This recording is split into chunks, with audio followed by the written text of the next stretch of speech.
The first time I went up to see the aftermath of the fire, I was overwhelmed.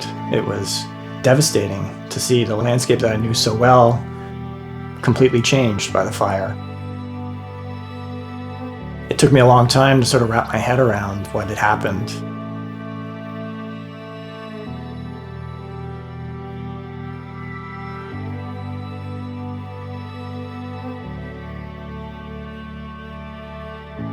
Well, this landscape's a very simple landscape.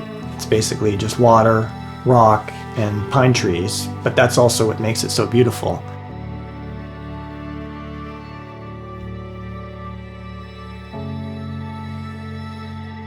And following the fire, it sort of took out one of those elements. There was no longer trees, or there was sort of these trees that were drastically changed, and there were sort of these gnarled, sculptural looking things. And it changed such a huge part of the area. It really left me wanting to explore it and photograph it.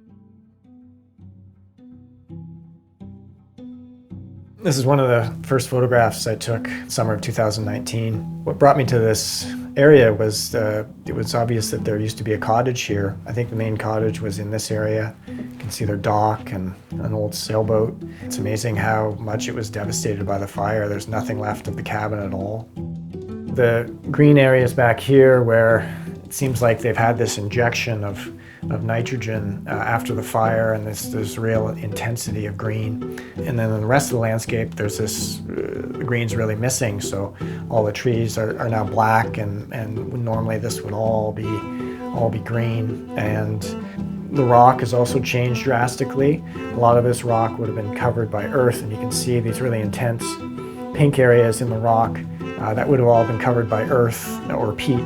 And as the fire burned it, it then washed away, and you're left with this really intense pink color in the rock.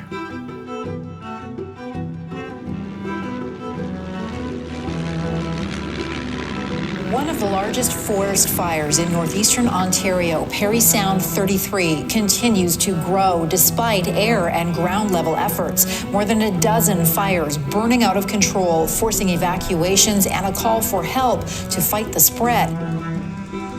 So the year of the fire was very chaotic. There were fire crews all over, helicopters flying in and out, airplanes, everyone fighting the fire and doing whatever they could to try and get it under control.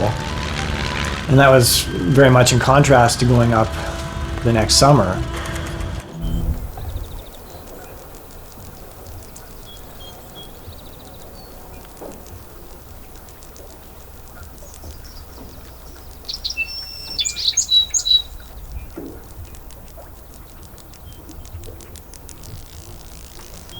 There was an intimacy there that I really haven't felt anywhere else before.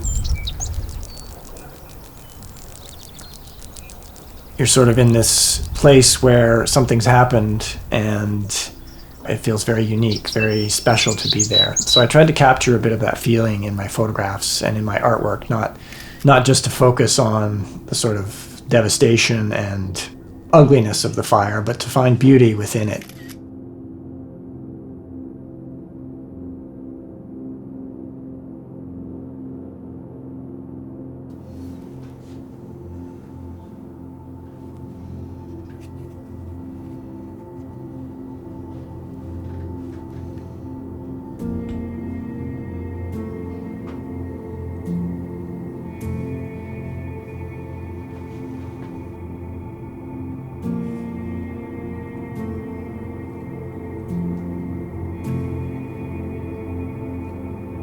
Making watercolors from my photographs was something that I've thought about doing for a number of years now.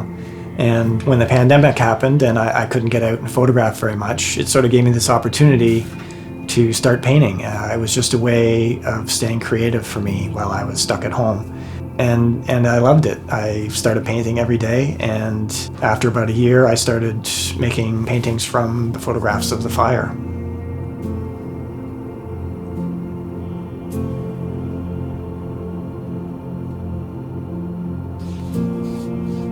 You need to work quickly and there's no going back and trying to fix things after the fact. So it's all got to kind of happen in one shot. And they're very different from the photographs, which take an incredible amount of time.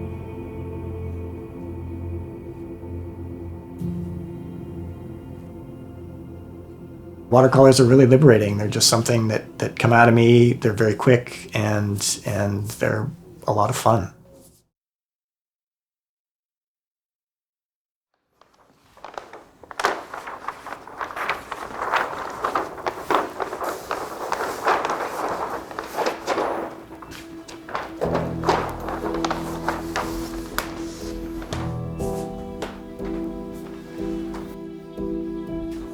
Yeah, awesome. These look perfect.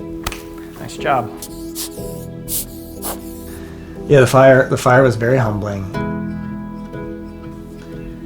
It makes you realize just how small you are.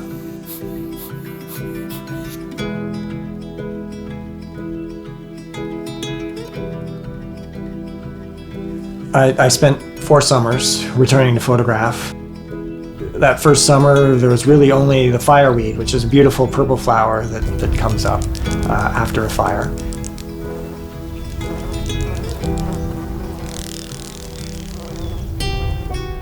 It's taken time, but the landscape it's coming back. It's slow. I heard one estimate that it might take 100 years to get back to where it was.